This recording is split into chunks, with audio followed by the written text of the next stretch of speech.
The massive space station turned slowly in the darkness, its light shining like a small city among the stars. Nexus Station was the biggest diplomatic center in the galaxy, built in neutral space where no single species could claim it. Today, it hosted the most important meeting in 300 years. Ambassador Elena Vasquez walked through the curved hallways, her black diplomatic uniform crisp and clean.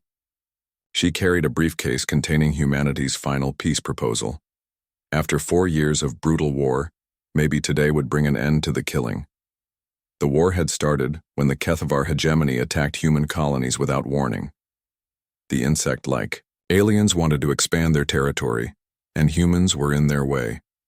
What began as border skirmishes had grown into a massive conflict that pulled in 12 different species across 3 sectors of space. Elena entered the main conference room, a huge circular chamber with seats for all the diplomatic teams. The human section was small compared to others. Earth had only been part of galactic politics for 50 years, making them newcomers compared to civilizations thousands of years old. Across the room, the HFY delegation clicked and chittered, in their harsh language. They looked like giant ants walking on 2 legs with black shells that reflected the room's lights. Their ambassador, Hive Commander Zekth, stood nearly 8 feet tall. His forearms gestured as he spoke to his team. They buy. Other species watched nervously. The Zephyrian Trade Confederation wanted the war to end because it was bad for business. The Althari Republic worried the fighting might spread to their borders. The ancient ethereal communion simply wanted peace for philosophical reasons. Elena took her seat next to General Morrison, the human military representative. He was a tough old soldier who had lost 2 sons in the war. His weathered face showed the strain of years of fighting. "Any word from the fleet?" Elena asked quietly. "Admiral Chen is holding position with the escort ships," Morrison replied. "The refugee vessels are staying close to the station. 40,000 civilians seeking safety." Elena nodded. Many human families had fled the war zones, hoping the neutral station would keep them safe. The diplomatic immunity field around Nexus Station was supposed to protect everyone. The session began with formal speeches. Each delegation stated their position. The Althari called for immediate ceasefire. The Ethereal spoke about the spiritual cost of war. The Zephyrians worried about trade routes. When Elena's turn came, she stood and activated the holographic display. The human delegation proposes a simple solution. All forces return to pre-war borders. Establish a neutral zone between human and HFY space. Create a joint peacekeeping force to prevent future conflicts. The room buzzed with quiet conversation. It was a fair proposal that gave both sides something while preventing future wars. Hive Commander Zekth rose on his powerful legs. His compound eyes reflected the lights as he looked around the room. When he spoke, his voice was like gravel grinding together. "The hegemony has reviewed the human proposal," he said. "We find it insufficient." Elena felt her heart sink, but she kept her expression neutral. Zekth continued. "We demand complete human withdrawal from 17 star systems. All human military installations must be dismantled. Human ships may not enter HFY space under any circumstances." The room fell silent. What Zekth described was not peace, but surrender. Those 17 systems contained 12 billion human colonists. The military installations protected dozens of worlds. Elena stood again. "Commander Zekth, surely we can find middle ground. Perhaps a gradual withdrawal from some contested systems while maintaining protection for civilian populations." HFY commander's mandibles clicked together in what might have been laughter. "There is no middle ground. You will accept our terms, or the war continues." General Morrison leaned forward. "Those systems have been human territory for over a century. We have families, cities, entire civilizations there. Then they will adapt to HFY rule," Zekth replied coldly. Elena tried one more time. "What about the civilians? Surely we can arrange safe passage for those who wish to leave." Zekth's forearms moved in a gesture that Elena's translator couldn't interpret. Then he did something unexpected. He touched a small device on his chest. Outside the station, space suddenly filled with ships. Dozens of HFY warships materialized from stealth mode, their weapons already charging. They had been hiding there all along. The human refugee ships hung helplessly in space, their hulls thin and unarmored. Medical vessels marked with red crosses, transport ships full of families, evacuation pods carrying children. Elena watched the tactical display in horror as the Kethvar fleet targeted the defenseless ships. "This was a trap," she whispered. Zekth's voice boomed through the station's communication system. "Humans have proven themselves weak. You speak of mercy and protection for civilians. These concepts make you unfit to hold territory in our sector." The first Kethvar weapons fired. A transport ship carrying 3,000 refugees exploded in a ball of fire. Then another, and another. On the small tactical screen, Elena could see Admiral Chen's escort fleet moving to protect the civilians. 8 human warships against 60 Kethvar vessels. The odds were impossible, but they had to try. General Morrison was already on his communication device. "All human ships, you are weapons free. Repeat, weapons free. Protect the civilians at any cost." The other diplomats in the room sat frozen. The Zephyrians looked uncomfortable but said nothing. The Althari delegate covered her eyes. The Ethereals began some kind of meditation ritual. Elena realized with growing anger that none of them would help.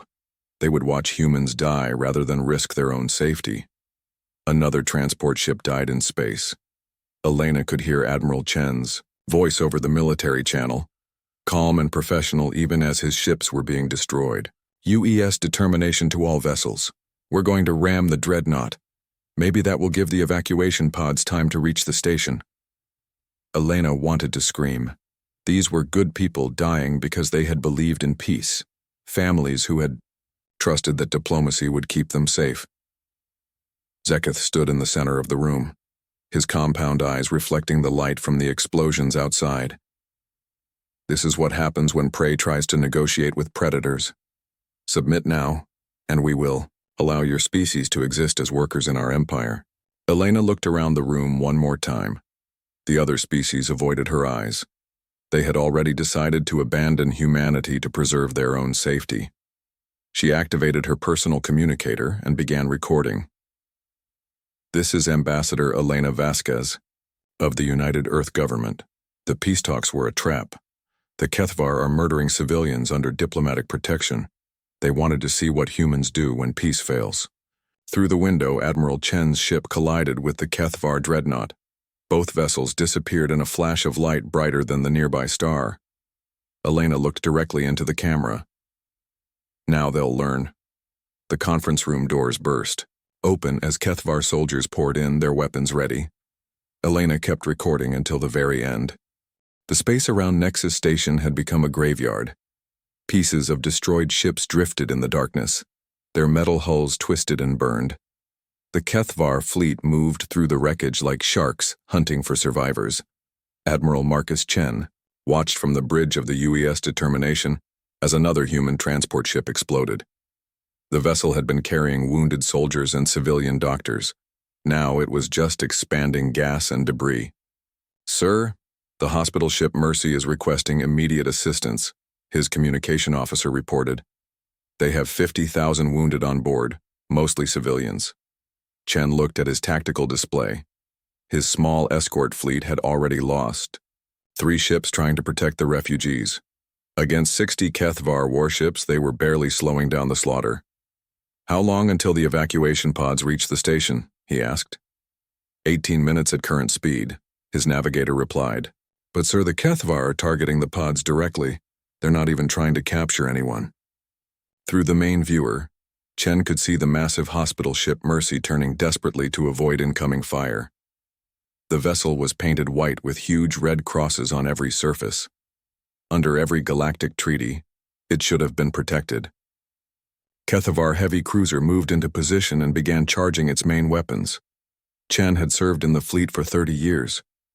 He had fought pirates, defended colonies, and kept the peace in dozens of systems. But he had never seen anything like this.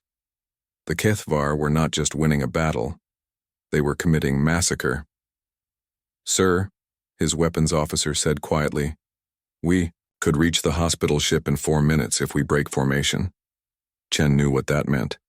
To protect the Mercy, they would have to abandon the evacuation pods. Let some die to save others. It was the kind of choice that haunted officers for the rest of their lives. But looking at the tactical display, Chen realized something terrible. The Kethvar were not just attacking randomly. They were being systematic. First, the military escorts. Then the transports, finally the medical ships. They wanted to kill every human in the system. All ships, Chen said into his communicator. New orders. We're going to ram as many of their ships as possible. Take out their biggest vessels first. His bridge crew looked at him with surprise, then understanding. It was a suicide mission, but it might give the civilians a chance. Sir, his first officer said, ramming attacks are against fleet regulations. Chen almost smiled. I don't think regulations matter anymore, Commander. The enemy just proved that treaties and laws mean nothing to them. On the communication channel, he could hear other human captains acknowledging the order. These were good people who had joined the fleet to explore space and protect civilians. Now they were going to die fighting an enemy that showed no mercy. The UES determination accelerated toward the Kethvar dreadnought that was targeting the hospital ship. Around them, the other human vessels did the same, each picking the largest enemy ship they could reach. The Kethvar seemed confused by the tactic. They were used to normal space battles with formations and strategy. Ramming attacks were desperate and primitive, but they were also very effective. Chen's ship shook as Kethvar weapons hit their hull. Armor plating burned away and atmosphere began leaking from damaged sections. But they kept accelerating. 1 minute to impact, the navigator reported. Chen opened a channel to the entire human fleet. This is Admiral Chen. It has been an honor serving with all of you. Tell our families we did our duty. The responses came from every ship.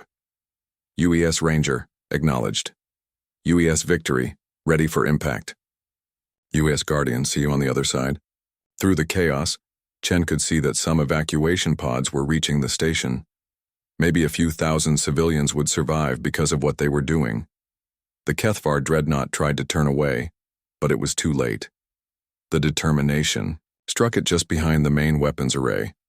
Both ships exploded in a ball of nuclear fire that could be seen from the nearby planets. Around the system, 6 more collisions lit up space.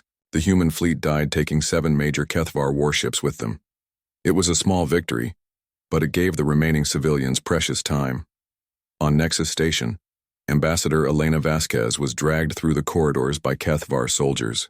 Their clawed hands gripped her arms as they forced her toward the detention level. Behind them came the other human diplomats and military officers. General Morrison had blood on his face from trying to resist. The communication technicians who had been broadcasting the peace talks were beaten unconscious. Elena could hear explosions outside as the ramming attacks continued. Admiral Chen and his crews were dying to save people they had never met. It was the most human thing she could imagine. The Kethvar commander, Zekth, walked beside her. His forearms moved constantly as he spoke into communication devices. He was coordinating the massacre while acting like it was routine business. Your Admiral Chen has destroyed 7 of our ships, he said to Elena. This will only make us more thorough in our cleansing. Elena said nothing. She had seen what happened to diplomats who argued with their captors. They reached the detention center, a series of cells designed to hold unruly diplomats during negotiations. The Kethvar shoved the humans inside and sealed the doors with energy fields. Elena immediately went to the small communication panel in her cell. It was designed for emergency diplomatic messages, but she hoped it still worked. To her surprise, it did. The Kethvar had not bothered to disconnect it yet. She began recording another message, speaking quickly before they discovered what she was doing. This is Ambassador Elena Vasquez. The Kethvar have violated every treaty and law of civilized space. They are murdering unarmed civilians and medical personnel. They used peace talks as a trap to commit genocide. She paused as another explosion shook the station. Through the small window, she could see more human ships dying in flashes of light. If this message reaches Earth or any human colony, remember what happened here. We tried to make peace, we offered compromise. We protected civilians and followed every rule of war. Elena looked directly into the camera pickup. The Kethvar wanted to see what humans do when peace fails, when mercy is met with murder, when diplomacy becomes a trap. She could hear Kethvar, soldiers running down the corridor toward her cell. They had discovered the transmission.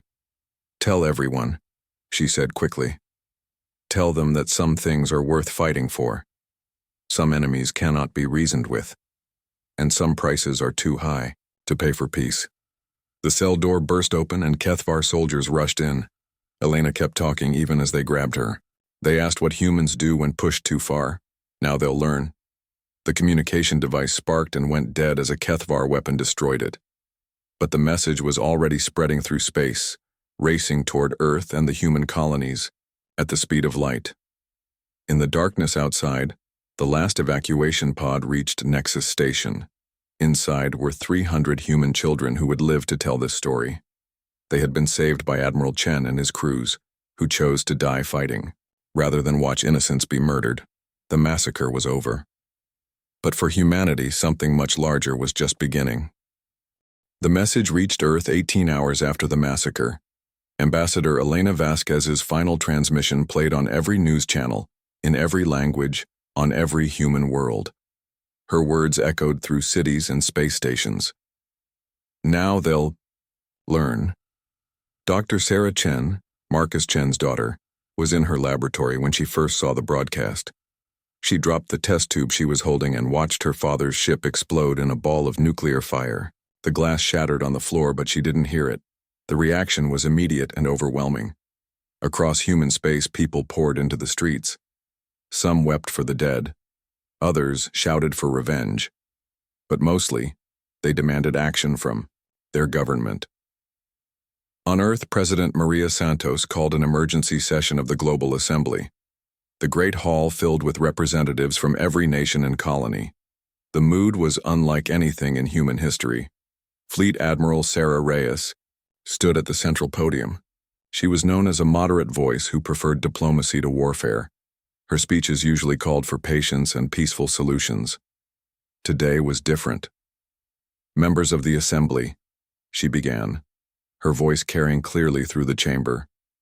43,000 human civilians died at Nexus Station. They were murdered while under diplomatic protection. Their only crime was believing that peace was possible. The hall was completely silent. Every person there had lost someone in the war.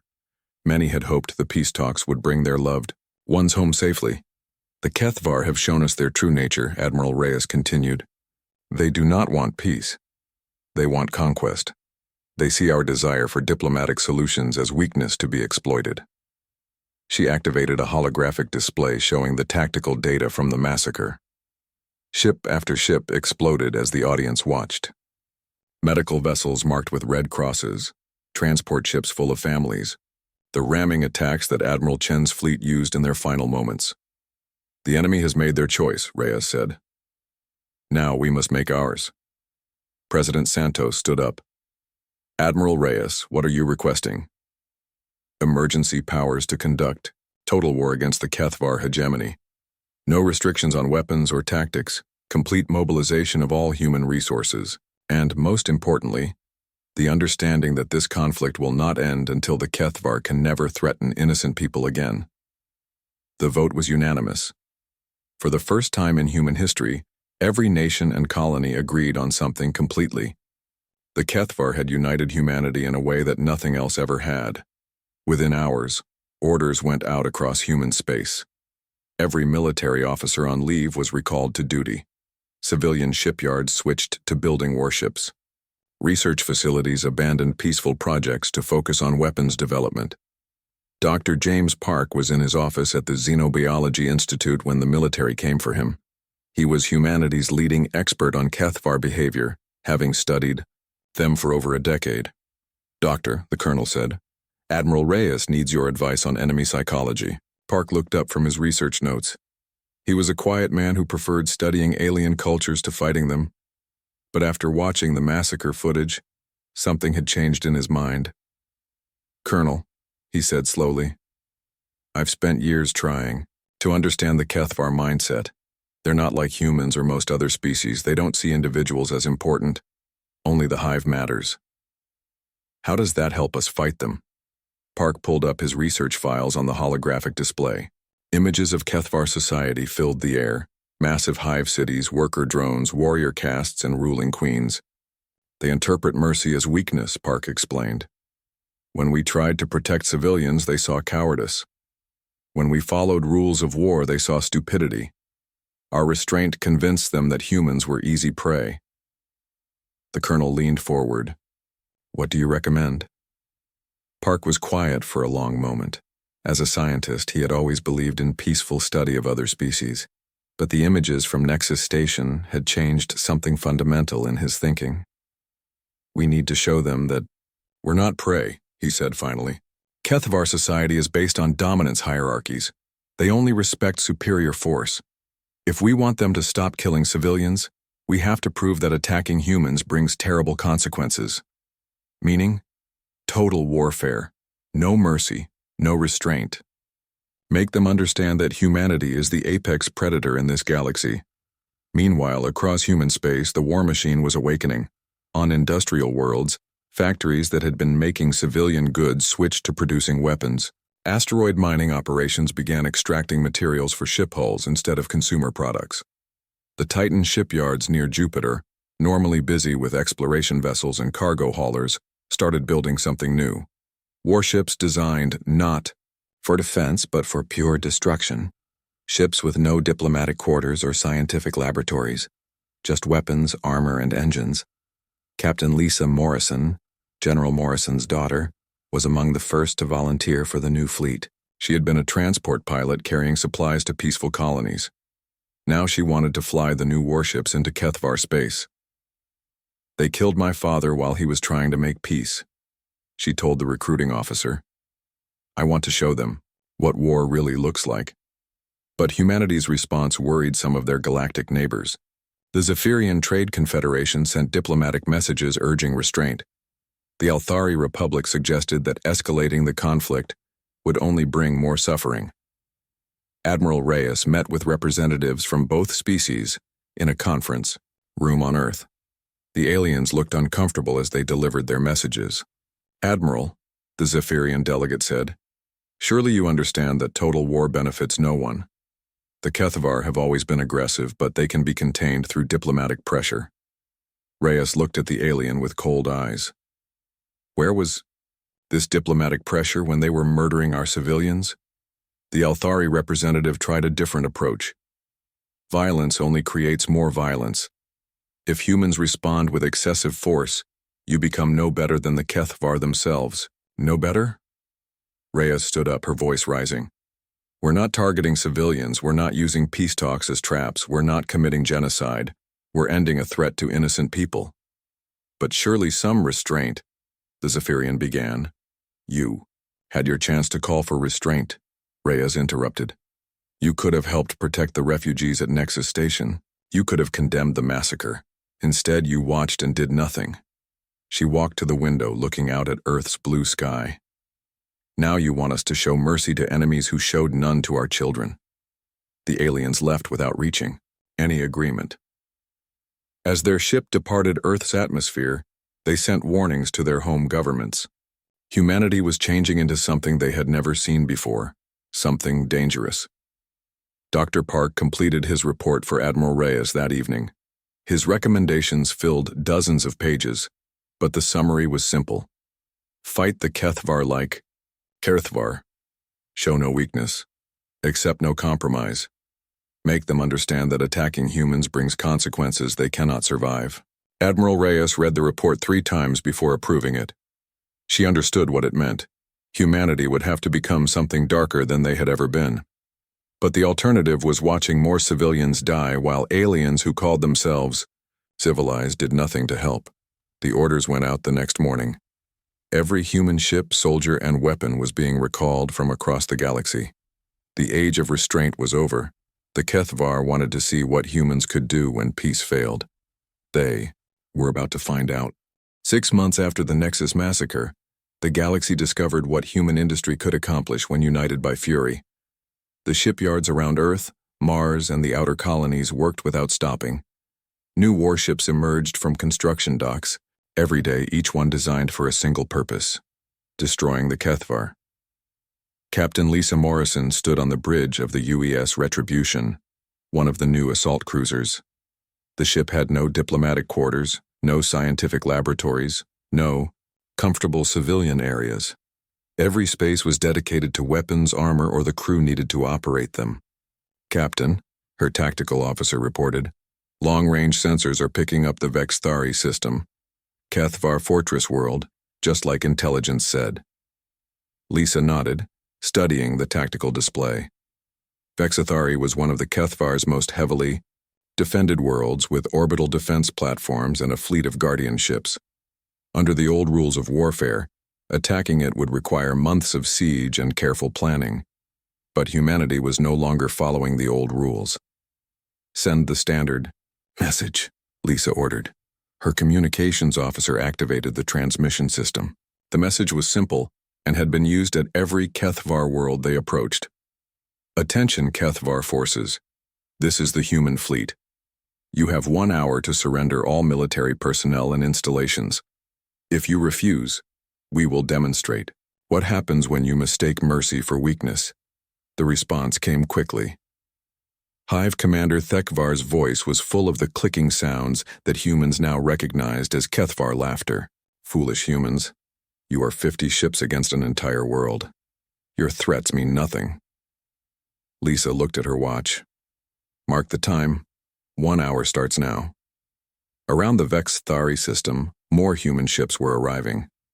Not the exploration vessels and colony transports that the Kethvar were used to fighting. These were pure warships, built with 6 months of rage and the combined industrial might of human civilization. Admiral Reyes commanded from the flagship UES Elena Vasquez, named for the ambassador who had died at Nexus Station. The bridge was filled with officers who had lost friends and family to Kethvar attacks. Each one was ready to show the enemy what humans could do when pushed too far. Dr. Park was also on board, serving as an advisor on Kethvar psychology. He had helped design the new weapons and tactics that humanity was using. Some of them made him uncomfortable, but he remembered the footage from Nexus Station and pushed those feelings aside. "Admiral," the science officer reported, "the psychological warfare systems are ready." These were Dr. Park's contribution to the war effort. Devices that could hack into Kethvar communication networks and broadcast messages designed to disrupt their hive mind coordination. Sounds and images that would confuse their warrior castes and make them question their commanders. "Weapons status?" Admiral Reyes asked. "All ships report ready. Antimatter torpedoes are loaded and targeted. Swarm drones are prepared for launch." The antimatter torpedoes were humanity's answer to Kethvar orbital defenses. Each one could crack a planet's crust, if aimed at the right geological fault. The swarm drones were even more terrifying. Millions of tiny robots that could adapt and evolve during battle, learning from enemy tactics and developing new countermeasures. "Sir," the communications officer said, "we're receiving surrender requests from some of the other species in the system. Zephyrian traders and Althari observers want safe passage out." Admiral Reyes considered this. "Grant it, but make sure they understand that they're witnessing what happens when peaceful species are forced to become something else." The hour passed slowly. On Vexthari, the Kethvar prepared their defenses, confident that their fortress world could resist human attacks. They had never seen what human science could accomplish when directed entirely toward destruction. When the deadline arrived, Admiral Reyes opened a channel to the entire human fleet. "All ships, this is Admiral Reyes. The Kethvar had their chance to surrender. They chose to fight. Show them what that choice costs." The human fleet attacked with precision that shocked even their own crews. Antimatter torpedoes struck the orbital defense platforms first, each explosion visible from the planet's surface. The platforms had been designed to resist conventional weapons, but nothing could survive direct matter-energy conversion. The Kethvar Guardian fleet moved to engage, but they found themselves fighting an enemy they didn't understand. Human ships, coordinated with perfect timing, their artificial intelligence systems sharing tactical data instantly, When Kethvar vessels tried to use their traditional swarming tactics, they found human ships already moving to counter them. But the most devastating weapon was the psychological warfare system. Dr. Park's carefully designed signals flooded Kethvar, communication networks disrupting the mental links that held their society together. Warrior drones suddenly found themselves unable to receive orders from their commanders. Ships collided as their crews lost coordination. On the planet's surface, Hive Commander Thekvar watched his defenses crumble in minutes instead of the days, or weeks he had expected. "How are they doing this?" he demanded of his tactical advisors. One of the Kethvar technical specialists, a rare individual capable of independent thought, gave him an answer he didn't want to hear. "Commander, these are not the same humans we have been fighting. Their ships are faster, their weapons more powerful, their tactics completely different. They have adapted to become more efficient killers than we are." Thekvar refused to believe.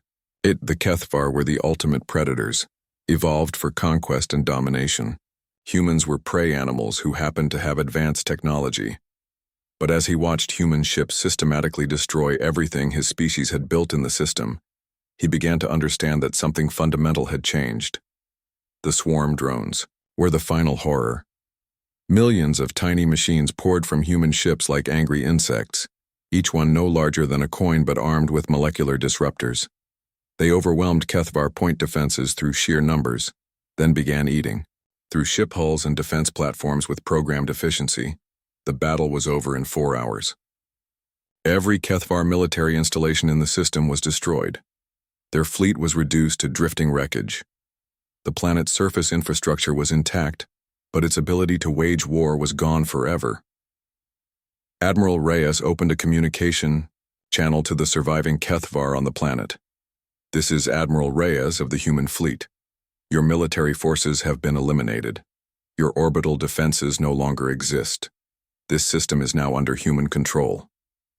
She paused, looking at the display, showing the devastation they had caused in a single afternoon. "You wanted to know what humans do when peace fails. This is your answer. We become something that makes your worst nightmares seem pleasant, and we are just getting started." The transmission cut off, leaving the Kethvar to contemplate their new reality. For the first time in their species' history, they had encountered a force that could outfight them using their own tactics. The human fleet began moving toward the next Kethvar system, leaving behind a world that would never threaten anyone again. But they also left behind something else, the knowledge that humanity had chosen to become the galaxy's apex predator. Dr. Park stood on the bridge, watching the tactical display as they prepared to jump to hyperspace. He had helped create the weapons that made this victory possible, but seeing them used left him with mixed feelings. "Doctor," Admiral Reyes said quietly, "having second thoughts?" Park looked at the images from Nexus Station displayed on a secondary screen. Ambassador Vasquez dying as she tried to warn her people. Admiral Chen's fleet sacrificing themselves to save civilians. 43,000 innocents murdered while aliens watched and did nothing. "No, Admiral," he said firmly. "The Kethvar taught us that mercy can be a weakness. Now we're teaching them that humans learn from their mistakes." The fleet jumped to hyperspace, carrying humanity's new doctrine of warfare to every Kethvar world they could find. The galaxy was about to discover that humans had always been capable of terrible things. They had simply chosen not to use that capability until someone forced their hand. 1 year after the Nexus massacre, the human fleet approached the Kethvar home system. 3 worlds orbited an ancient red star, each one containing billions of the insectoid aliens who had started this war. This was where Kethvar civilization had begun and where Admiral Reyes planned to end it. The fleet was massive now, over 300 ships of various sizes. Some were the new warships built specifically for this conflict.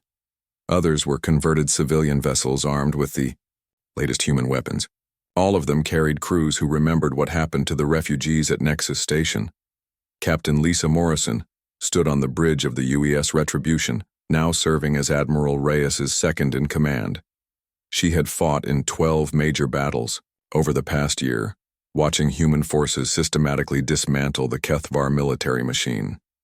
Each victory had been swift and decisive, proving that humanity's new approach to warfare was devastatingly effective.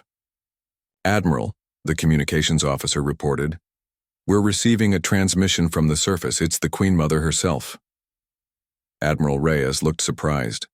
The Kethvar Queen Mother was the ultimate ruler of their species, a being so important that most Kethvar never even knew her location. For her to communicate directly with human forces was unprecedented. "Put it on the main screen," Reyes ordered. The image that appeared was unlike any Kethvar the humans had seen before.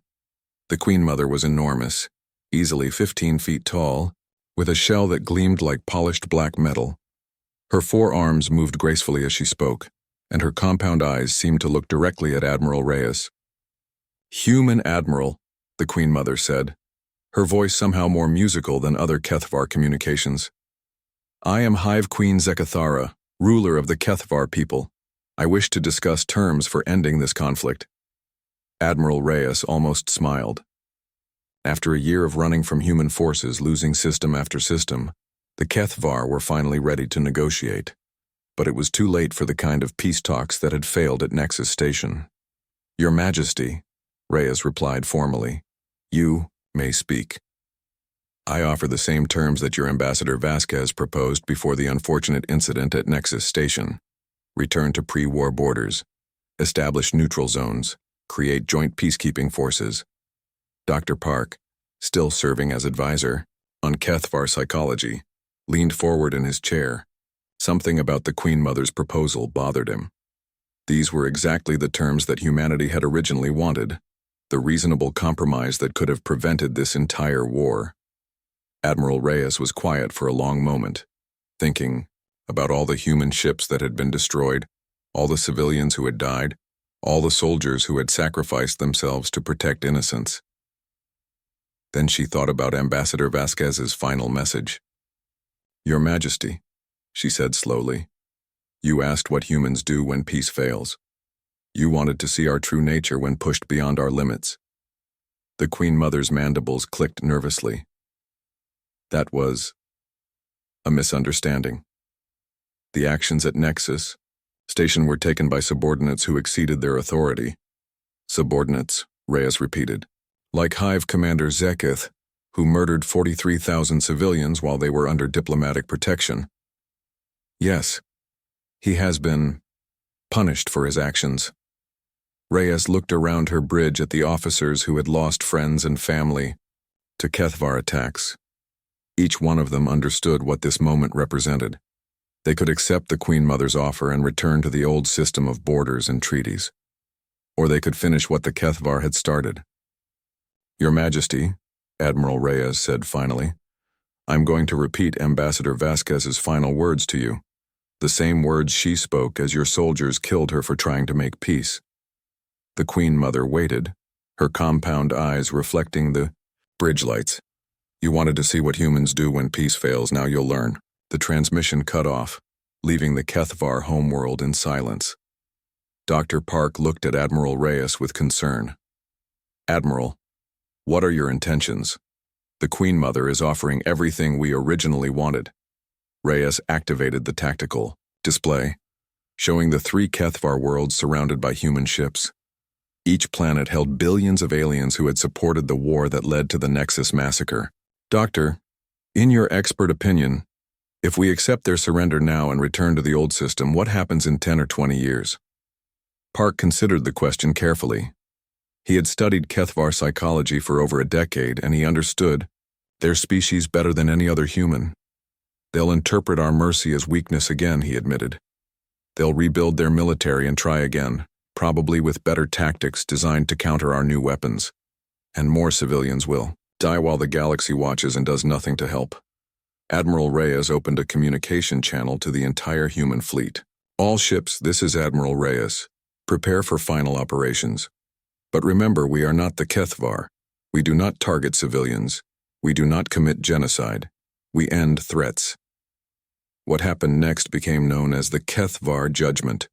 Human forces landed on all 3 worlds simultaneously, using their superior technology and tactics to capture every military installation, government building, and defense facility. But they did not harm civilian populations or destroy cities. Instead, they systematically dismantled the Kethvar's ability to wage war ever again. Every weapons factory was destroyed. Every military shipyard was reduced to scrap metal. Every government official who had supported the war was arrested and transported to human prison facilities. The most important action took place on the Central World, where Queen Mother Zekthara ruled from a massive hive complex. Human forces surrounded the structure and demanded her surrender.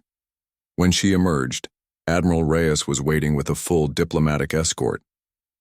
The meeting took place in the same type of chamber where the Nexus peace talks had been held, though this one was on the surface of the Kethvar homeworld.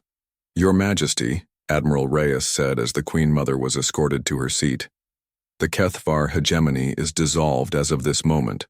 Your military forces no longer exist. Your government is under human authority."